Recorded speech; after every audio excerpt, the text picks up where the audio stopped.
Olá, você acompanha a partir de agora o programa Unifra Entrevista e o tema do programa desta semana é sobre a chegada do homem à Lua. Fato que aconteceu lá na finalzinho da década de 60, início da década de 70 do século passado.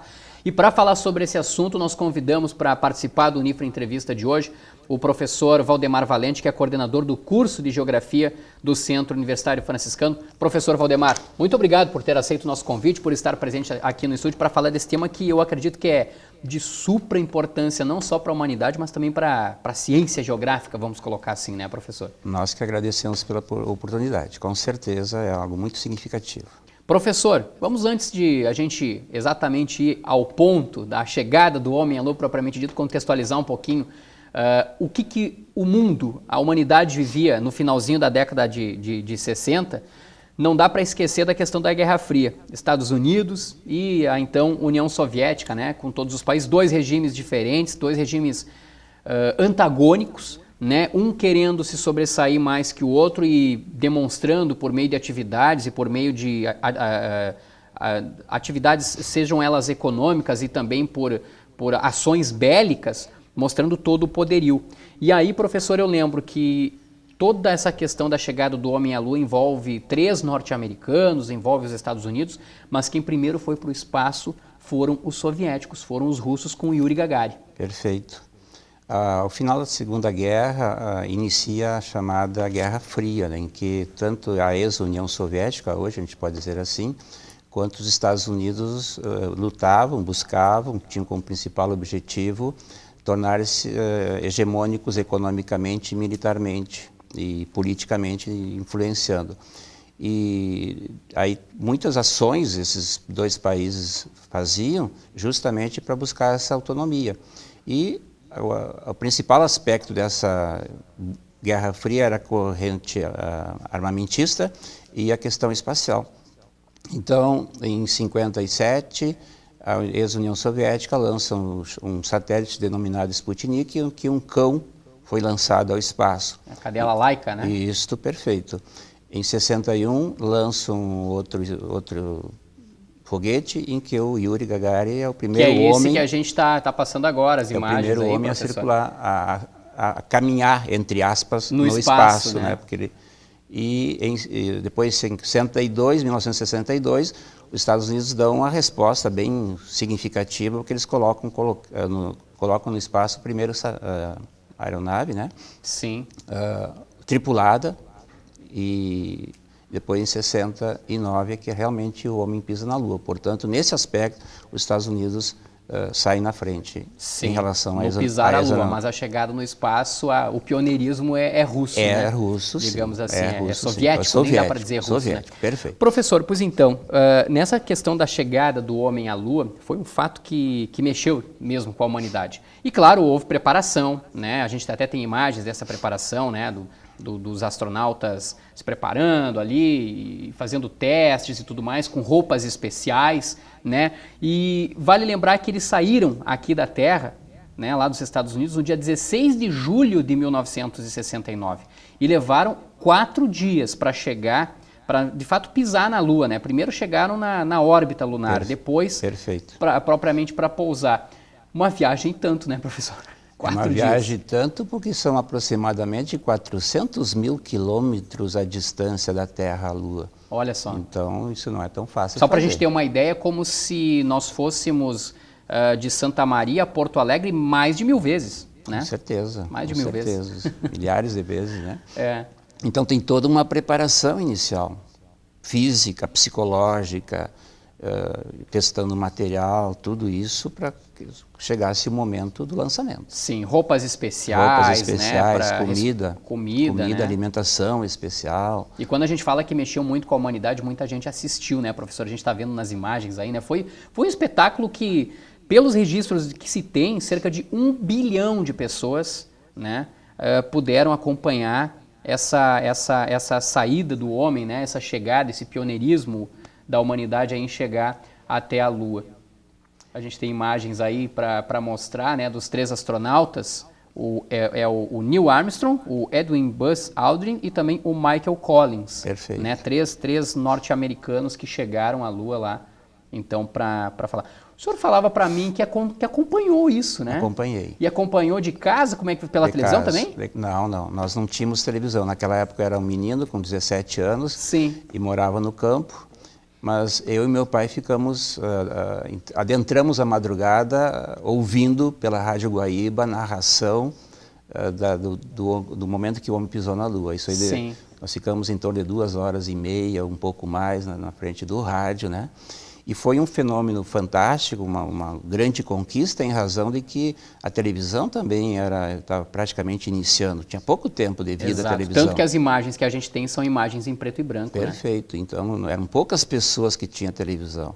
E nós não tínhamos luz lá em casa ainda, elétrica. Era luz apenas de lampião a querosene. Então, e o rádio também foi a lampião e querosene. E o rádio era a pilha, enorme de um rádio, tinha uns 30, 40 centímetros de comprimento para uns 20 de largura. Sim. Ainda temos ele guardadinho, eu conservo ele guardado. Sim, lá, até pelo momento histórico. E como é que o senhor imaginava essa chegada do homem pelo rádio ali, professor, a partir da narração do apresentador? Como é que era a imagem assim? O senhor já tinha visto, acredito que figuras da Lua e foi ali que talvez tenha surgido o seu gosto pela geografia?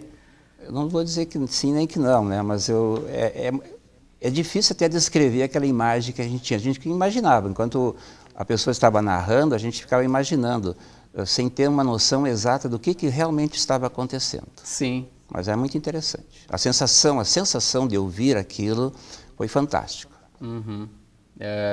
Surpreendia a muita gente, acredito, né? Surpreendia o mundo inteiro. Foi uma façanha que surpreendeu o mundo inteiro na época. Na época também, professor, até em virtude dos recursos que se tinha, né, para fazer uma viagem tão longa, para ir para fora, né, da crosta terrestre e tudo mais, enfim, ir para a exosfera, vamos colocar assim, havia também uma série de mistérios cercado de como é que aquele fato aconteceria e de que maneira os astronautas chegariam. Primeiro, é importante salientar que dos 3 astronautas que foram para o espaço, apenas 2 chegaram a pisar na Lua, né, professor? Apenas 2. Um ficou num módulo lunar aguardando o retorno, né, o Collins. O Collins ficou. Já o Neil Armstrong e também o Edwin Aldrin, esses chegaram aí para a superfície da Lua, né? Esses desceram na Lua através de um módulo chamado módulo lunar.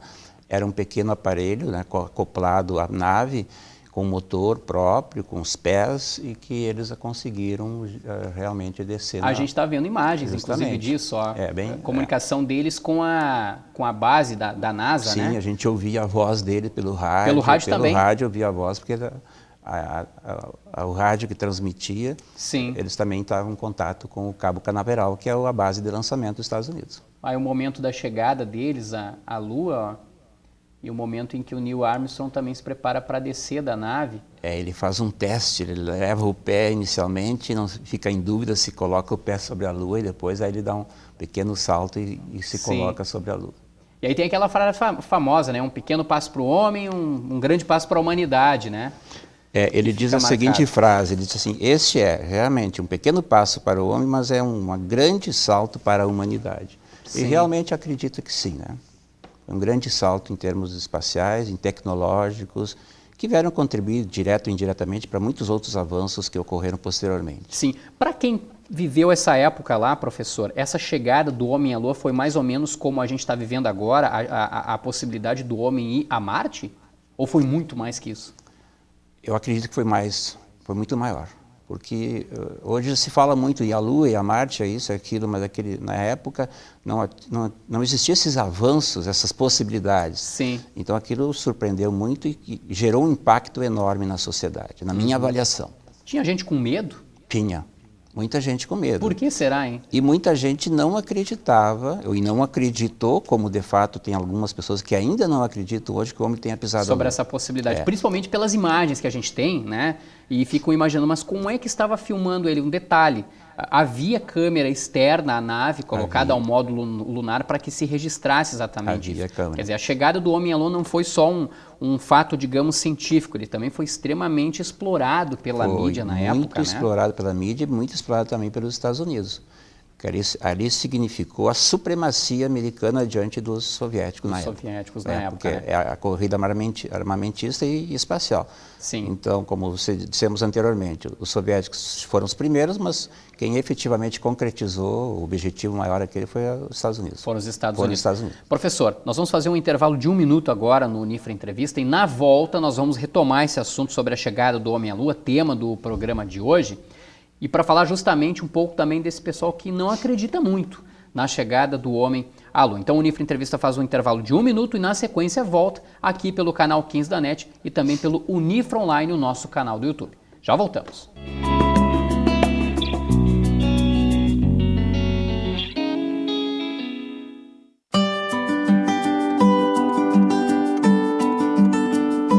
Ela conquista tudo que eu não consegui conquistar. Quero que ele seja um grande homem, né? Tenha um futuro brilhante pela frente.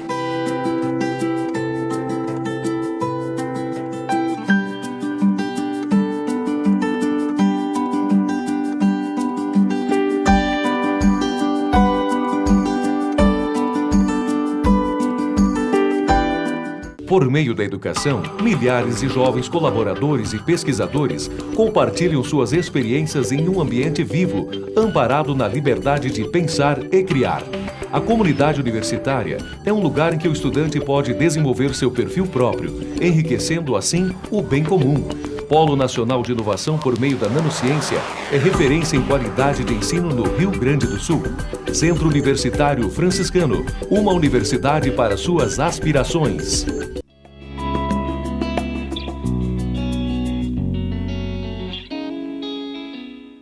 Estamos de volta com o programa Unifra Entrevista e o tema do programa desta semana é a chegada do homem à Lua, lá em 20 de julho de 1969. Muito obrigado para você que nos acompanha pelo canal 15 da NET, pela TV Unifra e também pelo Unifra Online, o nosso canal do YouTube, canal que você pode acompanhar este programa na íntegra, caso tenha ligado a televisão agora, tenha pego o programa só a partir deste segundo bloco. Segundo bloco, que nós estamos aqui com o professor Valdemar Valente, coordenador do curso de Geografia do Centro Universitário Franciscano.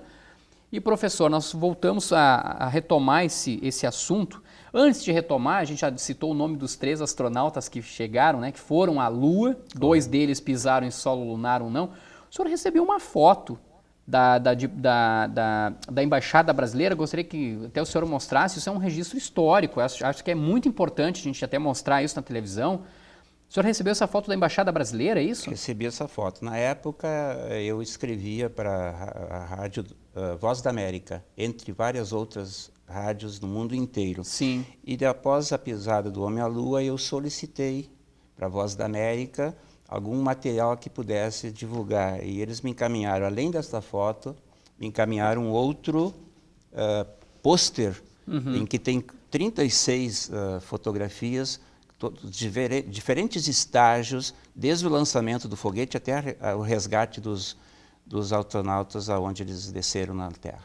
Muito interessante. Muito interessante todo esse... Coincidentemente, o embaixador brasileiro também na época tinha um sobrenome Valente, talvez isso teria contribuído para receber esse presente. Talvez tenha contribuído. Algo que o senhor guarda com muito carinho. E guardo com muito carinho. Muito legal, muito bacana. Pois essa questão dos astronautas chegarem à Lua, né? Eles ficaram por volta de 2 horas e 45 minutos somente, né, professor, em solo lunar. E foi um momento, assim, cercado de mistério, né? Sim, aproximadamente 2 horas e 45 minutos, onde eles recolheram rochas, né? Sim. E cercado de mistério, porque aquela expectativa, e agora estão ali, e o módulo vai funcionar para sair, para retornar. Colocaram a bandeira norte-americana, como a gente está vendo aí, né? Justo. Em imagens aceleradas, ó, fizeram a continência. Deixaram essa bandeira lá para... Essa bandeira permanece lá até hoje. Segundo que eu saiba, sim, ela permanece. Essa placa também, professor, que é uma placa da humanidade, digamos assim, né? Dizendo que a humanidade foi em paz, foi para conhecer a Lua e tudo mais, né? E aí fotos, imagens, ó, dos 2 astronautas. Se me permite, eu vou ler o que deixaram nessa placa. Por favor, professor. Aqui os homens do planeta pisaram pela primeira vez a Lua, julho de 1969. Viemos em paz, em nome de toda a humanidade. Esse é o que diz naquela placa que nós estávamos vendo anteriormente. Que eles fixaram e deixaram lá. Aí um passeio, né, do Edwin Baldwin, se não estou enganado. Edwin Aldrin, perdão. Aldrin. né? Os passos dele ali no solo lunar. Eles coletaram rochas, né, professor? Coletaram rochas, um pouco da poeira ali da também, poeira, né? e trouxeram e estão sendo estudados em laboratórios. Até hoje isso? Até hoje. E por que esse estudo, assim, é para ver se, claro, se encontra uma bactéria, alguma coisa, para ver se há vida fora da Terra? Se tem possibilidade de vida, se Sim. tem água, se tem que tipo de minerais que compõem o solo lunar, tudo isso foi levantado. Sim. A gente está revendo aí imagens, né, dos astronautas. Ali, ó, no momento que eles estão, então, em solo lunar. Eles trouxeram aproximadamente 5 quilos de rochas do solo lunar para a Terra para ser estudado. 5 quilos. Aproximadamente 5 quilos. E aí, depois de ficarem cerca de 2 horas e 45 minutos, os professores eles deram início à viagem de volta. E aí, a gente também tem imagens dessa viagem de volta. Também foi um momento assim, de muita expectativa, porque se ocorresse qualquer falha mecânica, muito provavelmente essa história nós não estaríamos contando ela talvez de uma maneira feliz, vamos colocar assim, né? Com certeza. Aí o momento que o módulo lunar vai deixando, ele vai deixando a Lua. Perfeito. Quando eles estavam se aproximando da Lua, houve um pequeno problema. Sim. E então a expectativa era a volta. Isso vai funcionar ou não vai funcionar? Esse é o momento que o módulo está se retornando para acoplar, né? Para acoplar a nave que ficou girando em torno. Esse é o girando. momento, justamente. A nave aparece de longe ali, ó, ela, e depois parece uma animação de filme de ficção científica, né, professor? Parece. E a expectativa do retorno era maior porque ao entrar na atmosfera terrestre tem uma enorme temperatura, uma grande diferença de temperatura. Sim. E muitas vezes objetos, meteoros, se desintegram em função dessa temperatura muito elevada. Sim. E essa era uma preocupação da NASA também, embora aparentemente houvesse, ou melhor, aparentemente não, houve muito estudo e preparo para isso, mas tinha uma expectativa também, o que poderia ocorrer, né? O que poderia ocorrer, né? Justamente. Então, vale lembrar que nessa imagem aí, ó, que a gente vai mostrar agora para você, a gente tem dentro dessa nave pequena aí, dá para se chamar assim, o Neil Armstrong e também o Edwin Aldrin, enquanto Michael Collins aguardava exatamente nesse local em que está sendo feita a imagem, para que fosse acoplado o módulo lunar e para que eles pudessem retornar à Terra, né? Perfeito, porque o módulo lunar não tinha absolutamente nenhuma condição de retornar através dele. Por que, professor, que, por exemplo, os 3 astronautas não puderam chegar à superfície da Lua? Por que tinha essa necessidade de ficar, um módulo chegar de fato até ao solo lunar e o outro ficar girando na órbita da Lua? Pelo tamanho da nave, ela não comportava e não tinham noção se efetivamente havia condições. Então, optaram por um objeto, né, pequeno, que houvesse mais garantia desse processo todo. Sim, para evitar qualquer problema mecânico, porque qualquer problema que acontecesse ali, fosse mecânico, fosse elétrico, eletrônico, enfim, como eu disse, nós não estaríamos contando essa história como estamos contando hoje, né, professor? Podia ser diferente, né? Podia ter ido e não ter retornado. Não ter retornado. Então, todo o cuidado no processo todo. Sim. O senhor estava falando dessa questão da desintegração quando chega à superfície, né? Principalmente pelo atrito com o ar, né? E que muitas placas, até meteoros, acabam se desintegrando. Nós temos imagens também dessa chegada dos astronautas de volta à superfície terrestre. Aí os radares, esse é o momento que a nave chega. E chega como o professor acabou de falar, né, professora? Olha lá, observa. Tem imagem de quando ela ingressa na atmosfera e tem imagem aí, agora essas imagens quando os astronautas descem em pleno oceano, né? E cercado de navios, helicópteros para resgatá-los imediatamente. Tem exatamente o ponto em qual oceano? Foi no Oceano Pacífico? No oceano, eu não tenho lembrança agora qual foi o oceano, se foi Pacífico ou Atlântico, eu não me recordo. E aí, quando eles chegaram, também tem um outro detalhe, né? Foram ovacionados como heróis mundiais, vamos dizer assim, né? Mundiais. Mas eles passaram por um período de quarentena também, né, professor? Dentro de uma cápsula, porque não se sabia se eles poderiam trazer alguma doença do espaço ou não. Tem toda essa questão envolvendo também, né? Sempre um período de quarentena, né? Para justamente evitar que alguma contaminação pudesse trazer para o planeta, para as pessoas, assim por diante. Sim. E depois dessa quarentena que eles desfilaram, né, pelos Estados Unidos inteiro, recebidos como os heróis nacionais por todo o país. Como professor de geografia, essa chegada ao homem à Lua, professor, é um pioneirismo imenso. Agora, há uma corrente de pessoas que não acreditam nisso, né, que o homem não tenha chego à Lua. Tem. E aí, professor, como é que a gente vai explicar isso para essas pessoas? Ou elas se baseiam em quê para não acreditar nessa façanha? Essa corrente que não acredita, que inclusive divulga e se encontra em tudo quanto é lugar, que foi uma farsa americana para garantir na marra, vamos dizer assim, né, essa supremacia. Eles colocam várias situações que não seriam verdades em razão disso, mas essa corrente que não acredita, na minha avaliação, é a corrente que permaneceu durante a Guerra Fria pró-Estados Unidos e pró-União Soviética. Então, a corrente que acredita que foi uma farsa defende a União Soviética, os Estados Unidos realmente... Mas eu andei olhando várias coisas e não é muito convincente, não, o que eles afirmam que teria sido uma farsa americana. O senhor, como professor de geografia, lógico, acredita nessa chegada, né? Há evidências disso, né, professor? Há muitas evidências, as imagens e o que eu ouvi, o que foi escrito... Olha, eu acredito... Não tem como... Eu acredito que sim, posso até estar enganado, mas acredito que não. Sim. Ainda nessa linha, já que o senhor é professor de geografia, a partir desse momento nós passamos a viver uma nova era, vamos dizer assim, na humanidade, e é muito por conta dessa chegada do homem à Lua, lá em 20 de julho de 1969, que nós temos uma série de aparelhos com uma tecnologia avançada, digamos assim, hoje em dia. Eu gostaria que o senhor explicasse para a gente, professor, do ponto de vista científico, o quanto representou essa chegada do homem à Lua e o quanto isso representa em termos de avanço tecnológico para que a gente viva hoje e, por exemplo, tenha na palma da mão, com um smartphone, possa acessar uma série de coisas. Porque muitos dos satélites que foram levados ao espaço foram por conta justamente desta missão, após essa missão aí, né? Desse momento. Porque não tinha nada ainda na época. Então, hoje nós temos um sistema de satélites que cobre a Terra toda, da maior qualidade do serviço e que a humanidade toda tem acesso. Então, isso só foi possível a partir desse momento.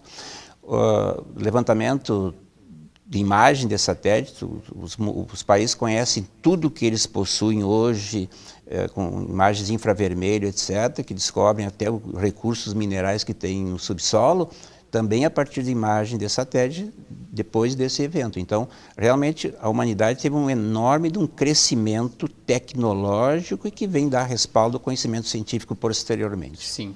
Quero ir além, professor, estamos chegando na reta final do programa, quero ir além. E essa chegada, essa possibilidade da chegada do homem a Marte, será que vamos concretizar? Será que a nossa geração vai conseguir daqui a pouco documentar isso, registrar? Ou de fato tudo não passa muito de boato, uma série de situações de que não há essa possibilidade? Robôs já chegaram a Marte, já circularam a Marte. Inclusive eu me lembro uns 5, 6 anos atrás, em torno disso, que o Jornal Nacional mostrava que um robô foi acordado por uma música brasileira, porque quem inventou o robô foi um engenheiro brasileiro que trabalhava na NASA. Tem uma projeção, sim, até 2030, 2040, o homem encaminhar os primeiros lançamentos. Só que é muito demorado. E você vai, segundo dizem, terá aqui 1, 2 gerações de pessoas para executar essa viagem de ida e volta. Então, eu não sei realmente qual vai ser. Mas a tendência é avançar. Longa, né? A distância é muito longa.